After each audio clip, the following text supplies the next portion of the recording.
welcome everyone. Thanks for joining today. We appreciate you joining us from wherever you are in the world.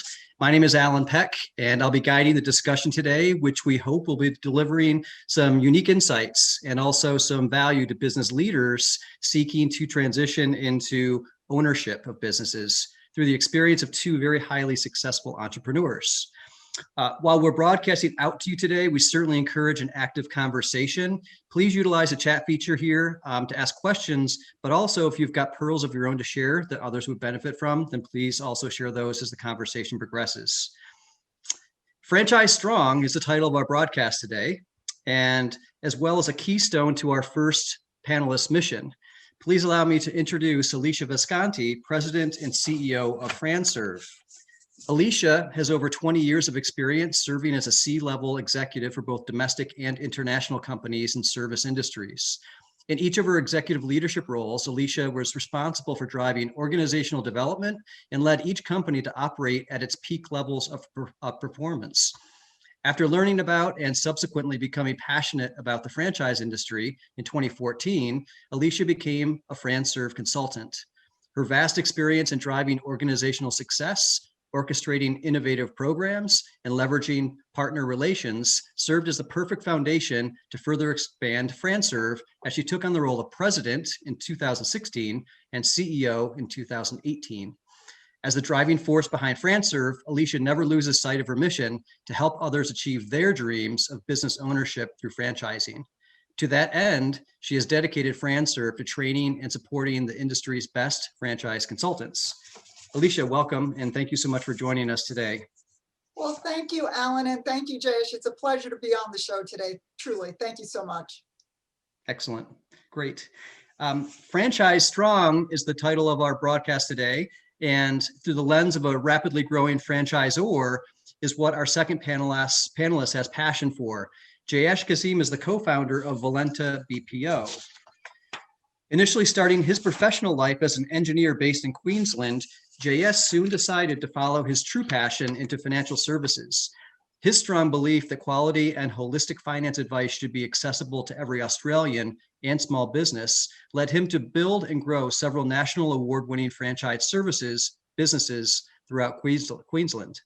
During this time, he identified the need and benefit of systems and processes and also outsourcing. As a result, he founded Valenta BPO with the objective of helping businesses create a competitive edge. He is co-founder of Valenta, which is a B2B consulting franchise offering digital transformation, consulting, outsourcing, and learning solutions. Jayesh's focus is on building a strong team of franchise partners globally. Jayesh provides strategic advice to franchise partners to accelerate growth and is always looking for the best solution to customers, be it RPA, AI, bots, and more. Jayesh, welcome to the discussion today, and thank you for starting your day extra early for us. We appreciate it. Oh, good. Thanks, Alan, and Alicia, I look forward to the session as well today. Great. So just to kick things off and start the active discussion, we've had an interesting 18 months of business due to a lot of conditions that are happening around the world. And one of the first questions that we always receive is, how is this affecting your business? How are you adapting to things? How did your environment change from a perspective of doing business? And really, I know how it's affected us, but Alicia would love to really hear, what you've done to pivot and to change your business model, if at all, and if that has affected your growth and your strategy at all. Well, and yes, thank you, Alan, and I will do that. But I just want to first say that I know everyone is very jealous of my accent compared to Jayesh's. I know Jayesh would rather have the Jersey accent than that lovely, elegant accent that he has. But Alan, to answer your question, yes. I mean, obviously the whole world has changed and everybody has done business differently because of what has happened. Now, for us, for Franserv, we help people own franchises. That's really our mission, is to help people who want to be business owners. And what we have seen is an enormous growth in people acting on that. And we believe that, the pandemic, as tragic as it's been, if there's a silver lining, is that it's been a wake-up call for people who have wanted to move forward when you have a tragic situation, people reevaluate their life. Is my life where it wants to be? And am I doing what I want to be doing with my life? And a lot of people have left corporate America realizing that this is not the secure route that they thought it was, and are moving forward into franchise ownership. And for us, that's a delight, because again, we're a purpose-driven organization. So helping people fulfill their dreams by franchise ownership, I mean, that is the American dream. That is the excitement of business ownership. So that's really what we've seen. We've seen an uptick in so many people moving forward. And as I said, for a lot of people who wanted to do that but were hesitant, this was the turning period for them. That's great. Congratulations. And it's nice to know that there's a way for people to realize those dreams. Jayesh, you're growing a global business and using a franchise model to do it quite successfully. What changes have you had to implement through this time period? Yeah, sure. Maybe I'll touch on this from two sides, right? One being the B2B services, and the other one being, the franchise side as well. So, on the B2B, we've always been a virtual business since starting in 2014, right? We've always delivered our services virtually. When we started our consulting service in 2016, that was a piece that, we were going to our client's site, either at the start of the project or at the end of the project. But towards, with COVID, that has actually worked very well for everyone involved, right? We all of 2020 and even now, we've been onboarding our consulting clients virtually. So our consulting team don't have to travel anymore. From our client side, they don't have to worry about arranging, making travel arrangements. They don't have to worry about entertaining consultants on site, and they prefer it as well. So, from a utilization perspective, it's been absolutely great, and clients prefer this as well. So, that's been an advantage for us on that front. With COVID as well, it has done 50% of our selling as well for us. Like everyone now, understands that everything needs to be done virtually. It's brought forward a lot of timeframes as well when it comes to implementation of digital transformation projects and so on as well. So that's been beneficial for everyone. Clients that are thinking about it, and for businesses such as ours as well. The franchise side as well, we've always been virtual. We started off, the franchise model in Australia, and we've grown it out from here. Today, we get inquiries from all over the world. Speaking to a person in East Europe earlier this week, we have people from Europe, we have people from Africa, Asia, from everywhere that are making inbound inquiries coming through. So it's been, and to your point, Alicia, a lot of people, not just in the US, but globally, people that have been working in the corporate environment have realized that, look, there are other opportunities out there, and they're reassessing, right? Do they want to continue going to the same corporate office for the next 10 years, right? Or do they want to start something of their own? And I think a lot of people don't realize, but besides the brick and mortar, there are a lot of other opportunities to consider as well. There's a lot of B2B, there's a lot of home-based businesses and so on as well. So I think it's exciting times for everyone. Yeah, thanks, Jayesh. And I'll echo that. I think in a lot of ways, it's very easy to meet. You can collaborate and get people together in different time zones and different areas much more easily through flexible hours and just getting people. You don't have to arrange all of that. Let me meet here and travel over here, and somebody's flight gets delayed. It in a lot of ways, it makes it a lot easier. And interestingly, it also allows things like dogs barking to be the new norm as well, because from the C-suite to the people that are customer facing, we're all facing the same challenges. So thank you for sharing, both of you.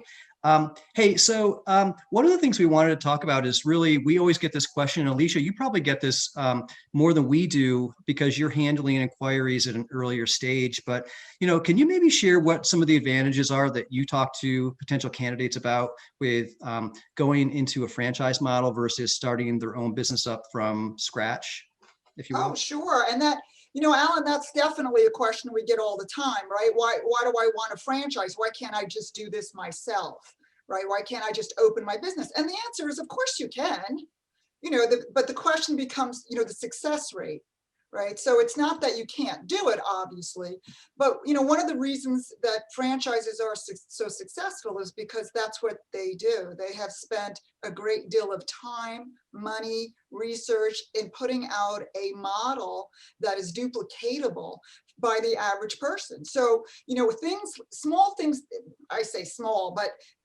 things like colors or logo or, things of that nature that the brand has developed and then creates a blueprint for a new franchisee, a new owner to come in and duplicate, is very, very different than someone sitting at their desk, at 10 o'clock at night and taking a piece of paper and trying to come up with colors and a marketing message and how do I get this reach out. So of course it's the community within that franchise brand that also builds strength. And Anna, take it even further to a human component. When you're a business owner, listen, I mean, entrepreneurs are entrepreneurs, right? We jump off cliffs and we build our planes on the way down. And that's true whether you're in franchising or you're independent. But the reality is you have the support not only of the brand, but also of other franchisees, right? Other owners who are going through the same experience. And you think about something like we're just talking about now, COVID, right? And things like, PPP loans or how to deal with operations under COVID. I mean, if you're an independent, holy cow, I don't even know how you get through all of that, where when COVID hit, all the brands were reaching out to their franchisees. We were all on Zoom calls. They were collectively communicating across the board. So much information got shared so quickly and everyone got educated for best practices, where someone who's independent, you're trying to call a bank or trying to do something or try to find something, you're Googling things.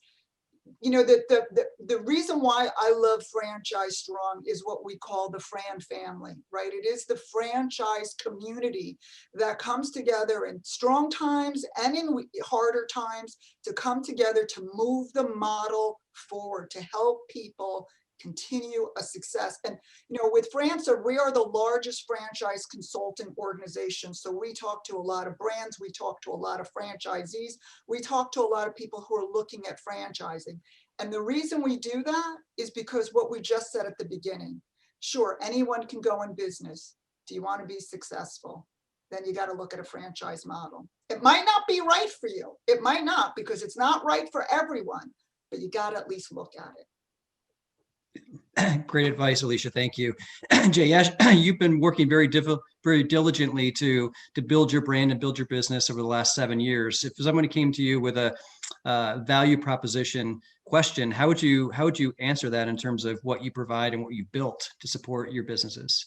Yeah, and then I would usually just go back to, talk about my personal experience as well, right? So I have been, I started a restaurant initially, which was a small business that I started by myself. The next business I started was being a franchisee, right, of a brand. And the reason I went and did that was because I realized that it was a smart way to do it, right? Everything was set up. So all I had to do was I just had to get into the system, understand how to do things, understand the system, understand the process, and take it to market, right? It was sort of a no-brainer, and it just made complete sense. And obviously now, over the past 7 years, we built our own franchise system, and which we're rolling out globally. So I've been through all the aspects, right? So I can sort of talk from experience as well to candidates. Starting my own business initially was good, and to Alicia's point, you had to take care of all the minor details. I mean, you had to look at the colors, you had to look at the menus, you had to look at what are you ordering and so on as well, the whole piece. But when you're coming into a franchise system, the community, that is one, in our business, we all get together every week, right? We're working as a strong team. In addition to that, there are meetings that take place throughout the week as well, right? And we're sort of, it's a global team that connects. So you never feel like you're left alone, right? There are also ideas that you can share, which work very well when it comes to, growing each one's franchise. They could also be working together on client accounts. We have some of our franchise partners that work together with certain clients, which is a huge benefit, complementary, skill sets and so on as well. So, I would also say it just comes back to how you value time and money as well, right? With a franchise, usually what it is you're probably going to spend 1/10 of in joining a franchise and saving a lot of time compared to trying and starting it by yourself and spending at least 2 or 3 years to get it to where it needs to be, and that still doesn't guarantee success. Yeah, and I'll just say too, the tagline in franchising, right, that we hear all the time is be in business for yourself, but not by yourself. And Jayesh, you just put that right in, you just summed that all up. Awesome. Right. Well said. I don't even need to be here today. Thank you, Alicia. Thank you very much. Hey, so one of the things that a lot of people want to know about and talking about educating people on new things that are coming about is, along with PPP that's been issued through COVID, there's also been financing options and guaranteed loans and guaranteed paybacks available through the government. Alicia, how do you educate your coaches and your staff to speak to franchisees about being opportunistic to some of these opportunities? Yeah, I tell you something, one of the first questions we always get when someone's looking at franchise ownership is, how am I going to get funding? What's it cost? How do the monies all come together? And our franchise consultants are trained to help our candidates who are looking at franchise ownership explore funding opportunities. We work with the top funding companies in the franchising space. And what happens in things like that is people don't realize it. Number one, there's a lot of programs. The SBA is always coming out with programs changing. There's one out right now, which is advantageous, right, to people who want to do franchise ownership. You can do a rollover so that you can use, your 401 without having a tax penalty rather.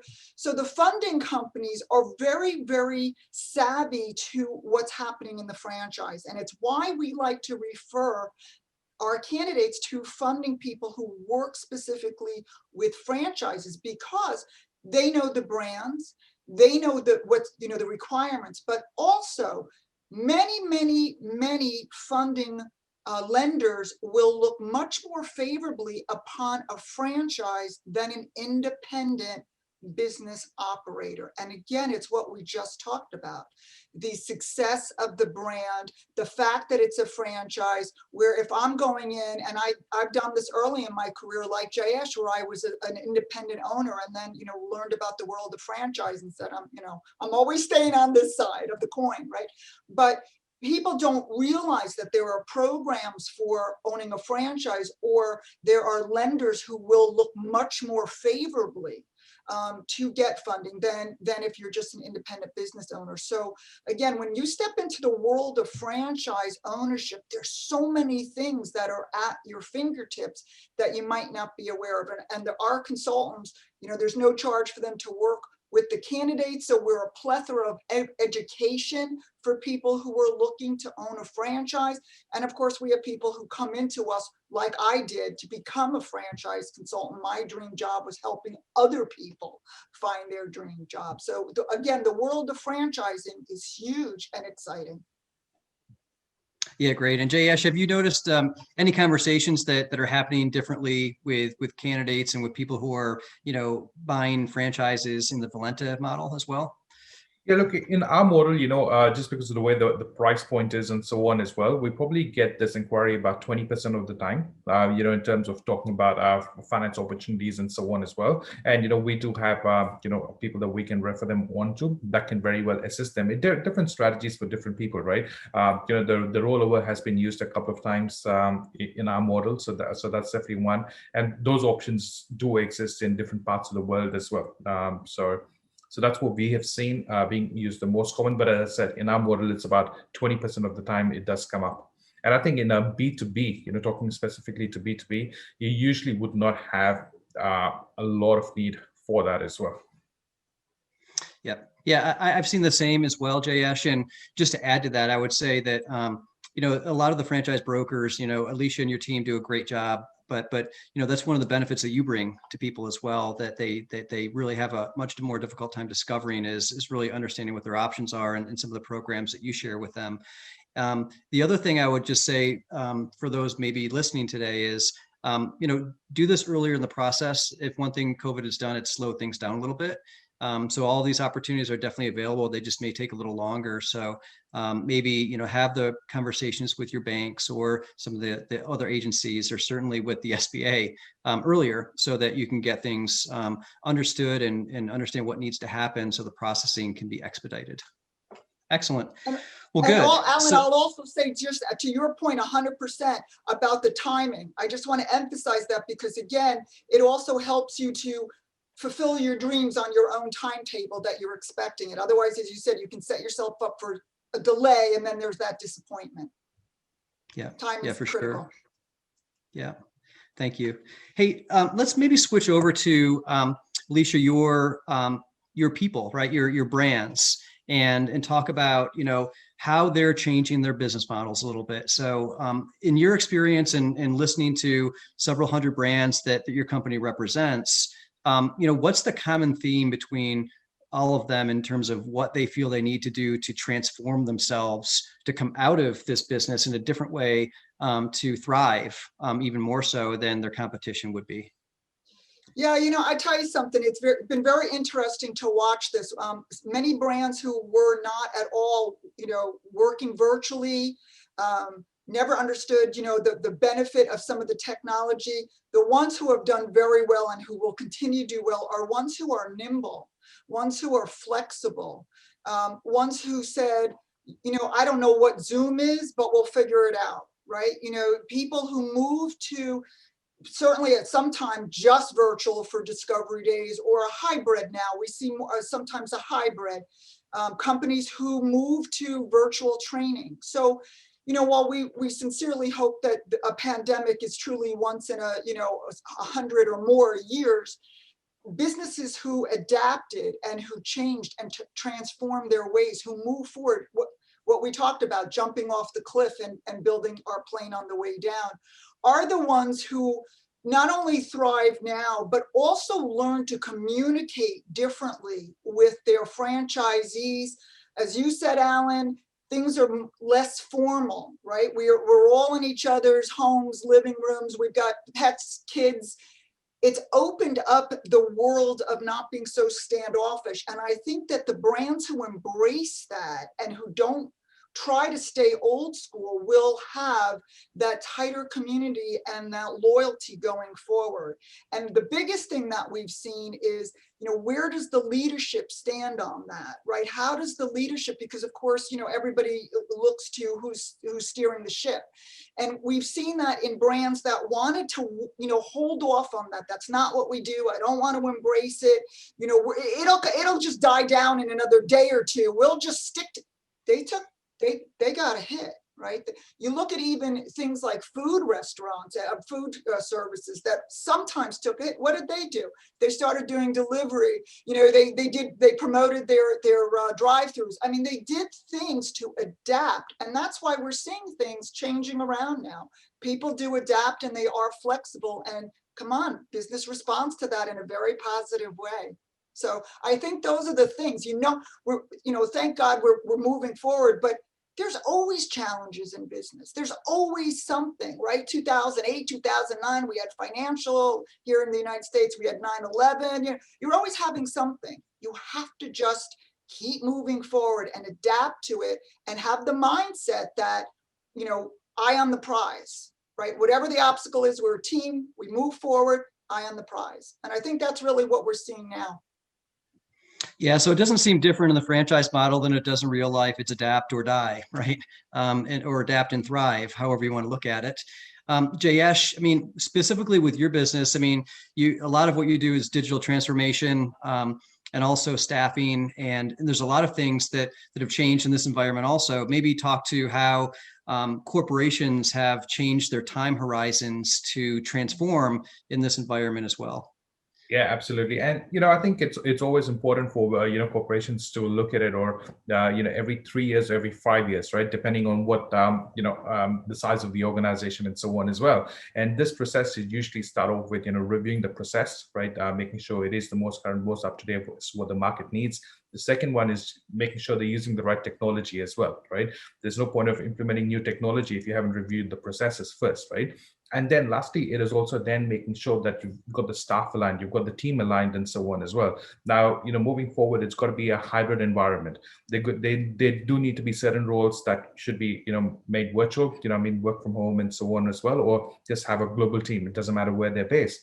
And they do need to be certain positions that have to return back to work, right? We're seeing this, from all the way from the very large organizations wherein they are seeing a productivity loss in people working from home, where you have to collaborate between different teams and get things done in a fast environment. As much as we can get things done, via Teams and Zoom and so on as well, nothing still removes the in-person collaboration and the ideas, and standing at the coffee machine and talking about a solution and so on as well. So I think there's going to be certain positions that we will see that go back over the next 12 to 18 months. I would expect that. But then I would also expect a significant portion to become virtual. And those positions, it really doesn't matter where they're going to be. And it's all about using, the right technology, for businesses, for corporations that are not using robotic process automation, that aren't using artificial intelligence and so on. They're going to be the ones that are going to struggle. We are seeing right now that, with COVID, it's brought the time horizon forward. A lot of businesses that may have thought about this as the next 5-year plan, they're now brought it forward to maybe 18 to 24 months for complete implementation, right? And this is the start of implementation. You start it in one area, and then you've got to keep rolling it out across all the functional areas, and then you circle back. It's time for a review, right? And so on as well. So I think corporations that have those right teams in place, and if they don't, and the other challenge as well is, in everyone wanting to do this at the same time right now, there isn't that much of skill set available globally, right?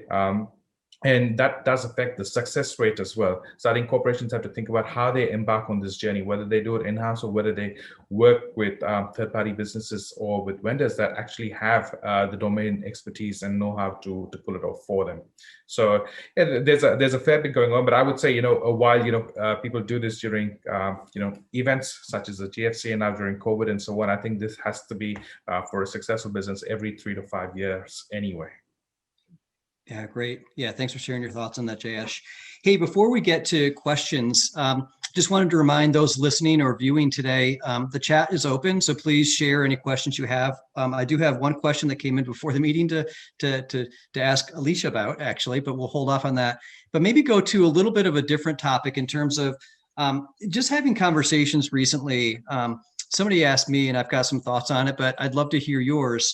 When people are making the mind change from transitioning from corporate America into business ownership of their own, there's a critical area where they get stuck and they need to kind of cross that chasm mentally, physically maybe, but certainly emotionally. Alicia, where do you see people? Where do you think people are getting stuck, and what holds people back from making that decision to move forward? And what advice would you give? It's probably laden with a lot of challenges, but there's probably some simple solutions too. And that's great, Alan. That is so common. It's the fear factor, right? So what happens when you start thinking about business ownership, being your own boss, you get both emotions. You get excitement and you get fear. You get thrilled and you get overwhelmed. And that is a very human response. Early in my life, I was a life coach and a career coach. And you see that is just a human response. So it's very important to recognize that and sharing it with people that you trust. It could be family members or not at the moment, right? That depends on where you are emotionally. But I will be honest, it's one of the beauties about working with, let's say, a Franserv consultant, because we have heard that over and over again. And there are ways that you can work through that, but it's very normal. And what happens is when people feel the fear, their instinct is to pull all the way back and shut down. And if you recognize that, well, this is what's happening, I was told this was going to happen, and here it is, and you express it, it's very easy to get past that. But if you keep it all in and just kind of shut down, you know what happens? Next year, you're still unhappy and you don't own a business. And the year after that, you're still unhappy. And 5 years after that, you say, why didn't I open a business when I had that opportunity? That is the thing that we hear more than anything when we work with candidates. Either they become franchise owners or they become franchise consultants. Why didn't I do this earlier? So we encourage you to work through the fear, and again, speaking about it, but knowing about it and reading other people's experience. I own Franchise Dictionary magazine. We profile franchisees. They talk about it, reading other people's experience, talking to when you're looking at a franchisor, You'll talk to their franchisees. You'll do some validations. You'll hear that. They move forward. They're happy. You need to too. That's great. And Jayesh, I mean, you've got a pretty dynamic business that you've built, but then again, a young business in certain areas of the world. I mean, how do you have those conversations with franchise candidates in terms of, is your business the right one to invest in for them if they're having fear challenges, like Alicia was describing? Sure, sure. Look, when it comes to fear, it's very natural, as Alicia mentioned as well. But I was speaking to a candidate yesterday, and he said, "Look, I wish I knew about this 20 years ago, and I started my business 20 years ago." Right? I do tell candidates as well that every day that you're not in business, you're losing market share. Right? Someone else is taking it for you. And I don't think there is a single franchise out there that has not been tested. Right? If a brand has just started up, from scratch, without trying things themselves, then maybe there's you've got to be worried about it, right?